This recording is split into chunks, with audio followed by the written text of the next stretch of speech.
Allahumma inna as'aluka ilman nafi'an Wallahumma inni a'udzubika min ilmin la yanfa' amma ba'd. Syukur alhamdulillah jamaah kajian sore menjelang buka puasa di Masjid Agung. Bapak Ibu sekalian yang rahmati Allah, kita masih bisa kumpul di sini di tengah pandemi yang kata orang sedunia sangat menakutkan, tapi Bapak Ibu masih mau dan berani mengambil resiko di tengah pandemi untuk kajian bersama. Itu luar biasa ya. Sementara mungkin yang lain takut Pak Haji ya. Yang lain mungkin takut Pak Haji memilih di rumah, mengamankan diri, sementara Bapak Ibu mau. Mudah-mudahan itu dinilai oleh Allah sebagai sebuah kesyukuran yang luar biasa, sehingga nanti segala nikmat yang kita nikmati sekarang itu ditambah lagi. Allahumma amin. Karena orang yang beribadah dalam kondisi yang enak ya luar itu biasa, biasa. Tapi orang yang masih berani ibadah dalam kondisi yang payah, ketakutan di tengah pandemi, itu yang luar biasa. Dan alhamdulillah sejak awal Ramadan, sebelum Ramadan Pak Ustadz, Pak Yai, kebetulan saya lagi mendampingi 3 klinik dan 2 rumah sakit di Makassar. Kita dampingi di sana. Tapi saya ngotot dengan teman-teman di sana, pokoknya Ramadan saya harus pulang. Gitu. Ramadan harus pulang, dan sejak 1 Ramadan saya rutin di masjid ini. Ya, karena Masjid Agung salah satu pilihan saya selama bertahun-tahun, dan saya bahagia. Karena berarti jamaah di sini ya? Iya, selalu di sini Ustaz kalau di Jogja. Cuma di belakang aja lah ya. Baru kayak gue nggih kali Pak Imam sudah lama kenal, karena beliau adik saya SMP teman dengan putrinya Pak Imam. Jadi Masya Allah. Nah kebetulan ini salah satu masjid yang saya pantau, karena beberapa teman juga kita pantau, yang cukup ramai. Di Kalimantan Bapak Ibu sekalian, ada wali kota, ada bupati, ada Pak Camat mungkin yang melarang warganya ke masjid di bulan Ramadan ada. Di Makassar juga ada. Kita bersyukur ya, pimpinan kita, ulama-ulama kita, termasuk Pemda dan jajarannya itu justru mensupport sampai kajian sore masih ada ya, boleh. Karena ada beberapa masjid yang sudah nggak boleh, cuma boleh sholat saja gitu ya. Kita syukuri semua ya Bapak Ibu sekalian, di tengah pandemi kita masih bisa menikmati indahnya Ramadan seperti ini. Alhamdulillah. Ini nikmat yang luar biasa. Mungkin di Ramadan sebelumnya nggak ketahuan, karena sama masjid-masjid yang lain. Kalau sekarang beda ya. Yang kedua, salawat dan salam kita sampaikan ke Nabi Muhammad sallallahu alaihi wasallam, kepada para keluarga, kepada para sahabat, dan kepada para pengikutnya insyaallah, yang mudah-mudahan kita yang hadir di sini, juga keluarga kita di rumah, itu termasuk para pengikut beliau yang nanti di akhir zaman memang punya hak untuk mendapatkan syafaat dari beliau. Allahumma amin. Karena nanti banyak Bapak Ibu sekalian di akhir zaman itu yang mengaku umat beliau, walau alam, tapi ketika dicek ternyata tidak bisa ditolong oleh Nabi Muhammad, tidak bisa. Kenapa? Tidak menghidupkan sunnah-sunnahnya ya. Kalau dengan Ustam Haris, tiap pagi tadi pagi saya absen. Kemarin kita bahas tentang wakafaru wakazzabu bi ayatina. Ada orang kafir dan ada orang yang kazab, mendustakan ayat-ayatnya Allah. Wah, ternyata tidak bisa mendapatkan syafaat nanti di akhir zaman. Mudah-mudahan kita yang tinggal di masjid ini, kajian ini, senantiasa bisa menghidupkan sunnah-sunnah beliau, sehingga nanti akhir zaman benar-benar menjadi umat beliau yang berhak mendapatkan syafaat. Allahumma amin. Termasuk sore ini kajian kita adalah tentang dunia kesehatan. Niki nyuwun sewu para ulama, para alim, dan mungkin kalau ada orang kesehatan dari dinas, ini saya minta izin dulu. Jadi minta izin dulu, Bapak Ibu sekalian, sebagai dokter yang beragama Islam, angsal napa mboten nek kula niku mengambil inspirasi kesehatan dari Al-Qur'an? Boleh nggih? Boleh banget. Boleh ya? Ning cuma sebatas inspirasi lho, wong kula niku mboten mondok. Kula niku nek ngartikan ya harus tanya sana tanya sini, kadang-kadang tanya Mbah Google. Apalagi menafsirkan, wah blas mboten dong. Jadi nanti kalau kita bahas tentang kesehatan terkait dengan Quran maupun Sunnah, itu bukan berarti kula nafsirke nggih, karena kula bukan mufasir. So kadang-kadang belum selesai ngomong di debat Pak Ayai, oh tafsirnya mboten ngoten niku dok, lah kula kan mboten nafsirke. Saya hanya mengambil inspirasi. Nek inspirasi lah bebas toh. Masalah kleru nggih nuwun ngapunten, nek bener nggih syukur ini. Nah, jadi insyaallah ceritanya niku awal latar belakangnya niku waktu sejak kuliah teng kedokteran niku kula pun mumet. Pak, Bu, kula niku pun mumet. Niki sing diajarke niki ya ana benere. Wong nyatane diajarke ratusan tahun di fakultas kedokteran yang ngono, terus dipakai di rumah sakit ya seperti itu, ya mesti bener toh. Mosok salah diajarke. Ning di satu sisi kok kadang-kadang ora logis ya nek ketemu karo ayat karo hadis. Buatan nyambung. Nah ini kula terus kadang itu konflik. Sejak kuliah itu sudah konflik batin ini. Contoh Pak, kula niku debat kali bukan debat ya, diskusi kali dosen kula bab darah tinggi Pak Yai. Jare darah tinggi ini salah satu penyebabnya makan daging kambing. Nah kula takon, Pak dosen, apakah semua orang yang makan daging kambing niku darah tinggi? Jawabnya, boten. Loh lah berarti bukan itu penyebabnya. Gitu.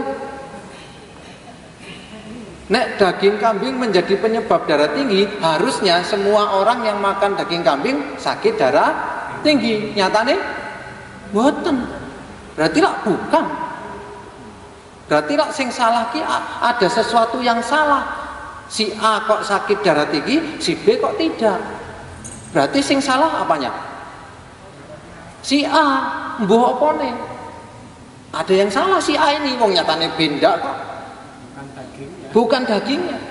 Apalagi kalau kita tahu bahwa salah satu makanan sunnah Rasul yaitu daging kambing. Akikah pakai. Lah masa kita mau ngomong berarti ini akikah ki penyebab darah tinggi? Mbok ora usah akikah wae nek ngono nek bab kesehatan. Lah mboten nyambung toh. Nah kula niku ngoten niku lho. Lha iki berarti ilmu kedokteran ki ya ana benere ning ya kok bingungi. Ora nyambung, Bu. Tidak nyambung. Misalnya Pak, niki langsung mawon wong sekedap nggih. Misalnya Pak, kula menemukan inspirasi nggih, sanes tafsir, menemukan ayat nek mboten salah ayat pinten nggih. Kula niku mados-madosi kok tadi itu ketemu napa mboten nggih. Sebentar saya carikan nggih. Bab masalah dada merasa sesak niku ayat pinten, Bu? Wonten sing ngertos mboten? Sebentar. Seperti manusia diangkat dadanya, niki surat Al-An'am 125. Nggih. Barang siapa yang Allah menghendaki akan memberikan kepadanya petunjuk, niscaya dia melapangkan dadanya. Perhatikan nggih, melapangkan dadanya. Tafsirnya untuk memeluk agama Islam. Ning nek berhubung kula niki dokter, sanes cah pondok, ngertine pokoke kula bab dada. Terinspirasi kula, wah iki berarti ana ayat sing ngomong dodo. Ngoten ya. Terus, dan barang siapa niki masih ayat yang sama. Dan barang siapa yang dikehendaki Allah kesesatan, niscaya Allah menjadikan dadanya sesak lagi sempit. Nek bab dokter kula mboten memperhatikan masalah sesate. Ning masalah dadane sempit. Kok ada kata-kata nek dadane sempit sesek. Nek di atas tadi dilapangkan dadanya. Berarti logika kula terinspirasi loh sanes tafsir. Berarti logika kula nek dadane sempit sesek. Nek dadane lapang plong. Niki kula jajal neng wong asma, Bu, ngoten niku sembuh. Mboten usah dados spesialis paru lho. Jenengan mau saya buktikan nggih? Purun mboten? Sakniki. Nggih. Sakniki buktikan sama-sama. Napa ayat niki bener napa mboten? Ning niki meng logika kula lho. Nek bener nggih syukur, nek kleru nggih ngapunten ngoten tafsire kula mboten nafsir nggih. Ngoten. Sekarang sesakkan dadane jenengan dengan cara tangan kanan apa bahu kanan kiri itu ditekuk ke depan ekstrim, Pak. Full. Sak ngampune ekstrim. Full nggih ekstrim. ditekuk, tak sesek. Terus sakniki tarik nafas panjang. Terus buang nafas panjang. Sing angel narik napa buang? Narik. Sakniki diwalik. Seseke memburi. Ekstrim.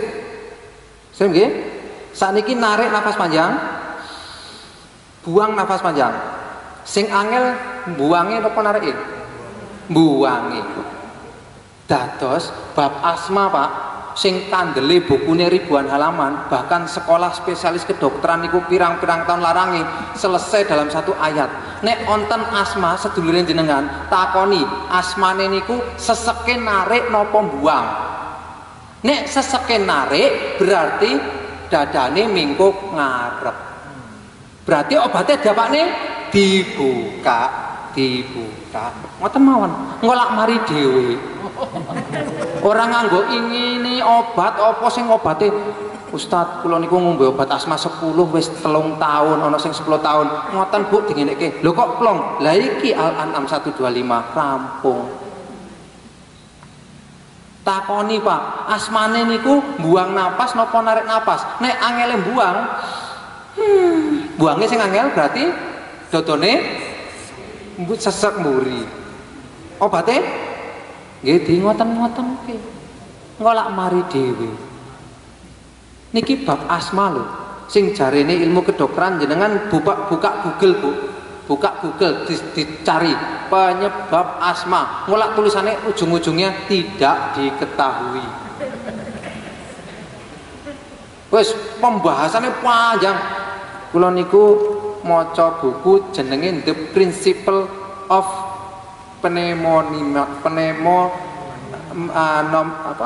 ganti lali saking angele pneumonia The Principle of Asma ngono gampangane niku bukune 3000 halaman basa Inggris le maca timik sak semester timik tak kira ki arep mendapatkan pencerahan oh asma ki obate ngene soalnya bukune kandel Bu bul neng buri tulisannya apa? Kesimpulannya dikotai asma tidak dapat disembuhkan. Mbok ditulis nang ngarep ben tak ora tak waca bukune. Buku kandel-kandel basa Inggris angel-angel burine mung ditulisi asma tidak diketahui penyebab pastinya dan tidak dapat disembuhkan. Nek wis ngombe obat selamanya. Lak ngoten to fonise. Lah nek kula ketemu surat Al-An'am, sik. Lah nek surat Al-An'am iki ngomonge nek lapang plong. Nek sesek dan ning bukan masalah paru. Coba diperhatikan ya. Ketika dadanya sesak sempit. Jadi masalah asma ki dudu masalah paru ternyata. Yang selama ini di kedokteran diajarkan nek asma itu bab spesialis paru, ternyata kuwi bab masalah do. Sudah ribuan orang Pak alhamdulillah datang ke tempat kula arep nggawa duit akeh kaya ning spesialis ceritane arep operasi kaya ning rumah sakit simpenan duitmu Mas wong sesek menginang ngene tok obate. Lah kok iso Dok ngono tok? Masalah iki musuhe Quran. Ketika Rasulullah ditanya oleh para sahabat, "Wahai Rasul, bagaimana perbandingan ilmu dunia dengan akhirat?" Apa kata Rasul?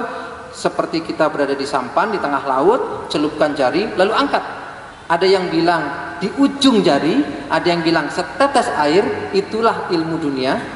Sedangkan ilmu langit, nggih niku Quran adalah seluas lautan wa mafiha dan isinya.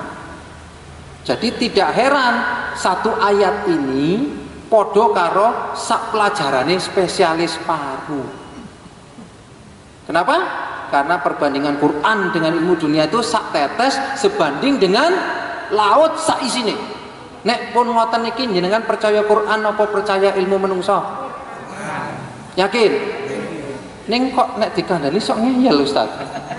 Ngono ki bar iki nek wonten dokter mesti aku didebat di Japri. Didebat, mbok ora usah debat. Kula niku gampang.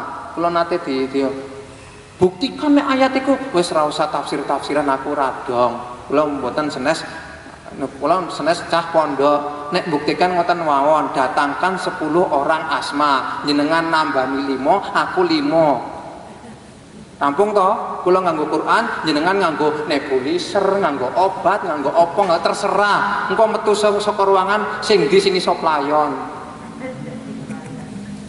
Rampung toh, ngoten mawon. Nek pun ngoten iki percaya Quran apa mboten? Percaya. Berarti ibu-ibu percaya nggih, nek bapak-bapak kudu papat lho ora mung siji. Kudu percaya kan kudu semuanya nggih.